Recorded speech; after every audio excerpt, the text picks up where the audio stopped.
গ্রামাঞ্চলে মানুষ দৈনন্দিন যে কোনো সমস্যায় পতিত হলে তারা কবিরাজ, ঝাড়ফুঁক, তাবিজ, বিভিন্ন রকমের মন্ত্র এবং আহ, কবিরাজরা আংটির মাধ্যমে সমস্যার সমাধান করে। এগুলো কি শরীয়ত সম্মত পদ্ধতি? আমরা গ্রামে থাকি কিংবা শহরে, আমাদের জীবনে বিপদ আপদ, বিভিন্ন ব্যত্যয়, মুসিবত, অসুখ বিসুখ, বিভিন্ন রকমের কষ্ট দুঃখ এগুলো আমাদের জীবনে আসবে, আসতে পারে।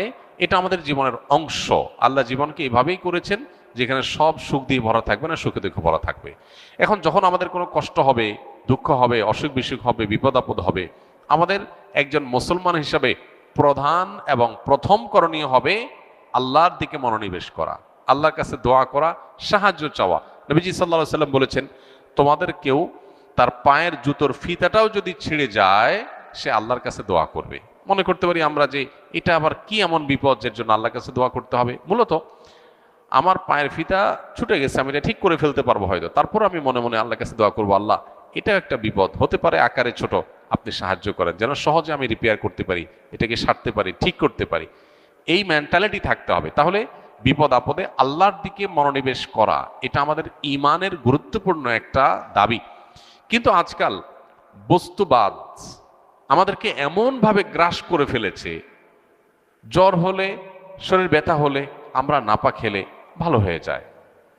এবং এর কারণে এই নাপা বা ঔষধ, মেডিসিন, ডাক্তার, ট্রিটমেন্ট এগুলোর প্রতি আমাদের আস্থা, বিশ্বাস এমন লেভেলে চলে গেছে, আল্লাহর দিকে আমাদের মাথা যায় না। যখন আমাদের দেয়ালে পিঠ থেকে যায়, যখন আর কিচ্ছু করার থাকে না, তখন আমরা এবার বলি একটু আল্লাহর কাছে দোয়া করি, আল্লাহর কাছে সাহায্য চাই।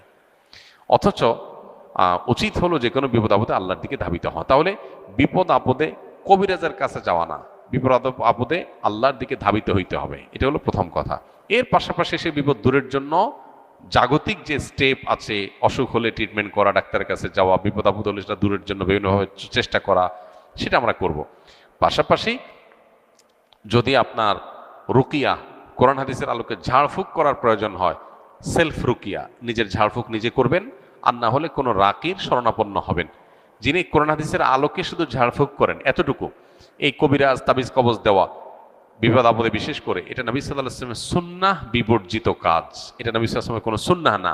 বিশেষ করে আপনার অসুখ বিসুখ ছাড়ে না, বিপদ আপদ ছাড়ে না, একটা তাবিজ দিল, ঝুলাই দিলাম আর আমার সব দূর হয়ে গেল, এটা নবী সাল্লাল্লাহু আলাইহি ওয়াসাল্লামের জীবন দর্শন থেকে পাওয়া যায় না, নবী সাল্লাল্লাহু আলাইহি ওয়াসাল্লামের সুন্নাতে এটা পাওয়া যায় না। এটা কোনো কোনো ক্ষেত্রে শিরকের পর্যায়ে মানুষকে নিয়ে যায়। বিধায় সুন্নাতে আমাদের আসতে হবে। সুন্নাহ কি? আমরা আল্লাহর কাছে দোয়া করব, কোরআন হাদিসের আয়াত পড়ে, দোয়া পড়ে পড়ে ফু দেব এবং আল্লাহর কাছে সাহায্য চাইবো।